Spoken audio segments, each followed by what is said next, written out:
Senhor Presidente, Senhora Ministra, Senhores Secretários de Estado. Não obstante o processo de transferência de competências da Administração Central para a local ser um processo pouco ambicioso, quanto ao alcance das competências que se pretendem transferir, e que reconduz, portanto, a uma municipalização de competências, o certo é que este Governo falhou no cumprimento da Lei Quadro. Falhou no cumprimento da Lei Quadro porque atrasou a publicação sucessiva dos diplomas sectoriais, atraso esse que implicou um atraso na concretização gradual da transferência de competências. Além disso, portanto, a menos de um ano da universalização de competências, ainda falta publicar, portanto, 2 diplomas sectoriais. Por outro lado, e não obstante ter dito que, na sequência de uma intervenção, disse a Senhora Ministra que não fazia sentido a questão de se desconhecer realmente o pacote financeiro. Mas o que é certo é que se desconhece o pacote financeiro desta transferência de competências, porque na Lei Quadro diz muito expressamente que estas verbas devem estar inscritas no Fundo de Financiamento, e o que é certo é que não consta do orçamento a inscrição dessas verbas, mas apenas diz no relatório que vão ser transferidos 300 milhões. No âmbito ainda desta descentralização de competências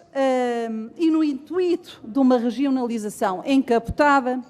pretende agora o Governo promover a eleição das CCDRs por um colégio composto por autarcas e, por outro lado, pretende ainda o Governo promover a eleição dos presidentes das grandes áreas metropolitanas de Lisboa e do Porto por sufrágio direto e universal. Pergunto, quanto à descentralização, se é, de facto, intenção deste Governo promover uma alteração à Lei Quadro no sentido de alterar a data limite para a universalização de competências. Porque aqui muito foi dito e muito foi respondido, Senhora Ministra. Mas o que é certo é que a Senhora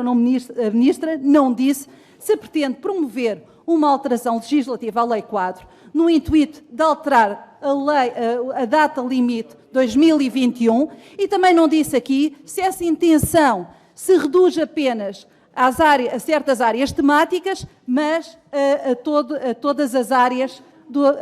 abrangidas pelos diplomas sectoriais. Pergunto ainda à Senhora Ministra se pretende promover uma monitorização para a avaliação do efetivo cumprimento por parte das autarquias desta transferência de competências, porque uma coisa é aquilo que está na lei, outra coisa é o efetivo cumprimento daquilo que são as atribuições e competências dos municípios. Para terminar, Senhor Presidente, relativamente às eleições das CCDRs, relembro que, portanto,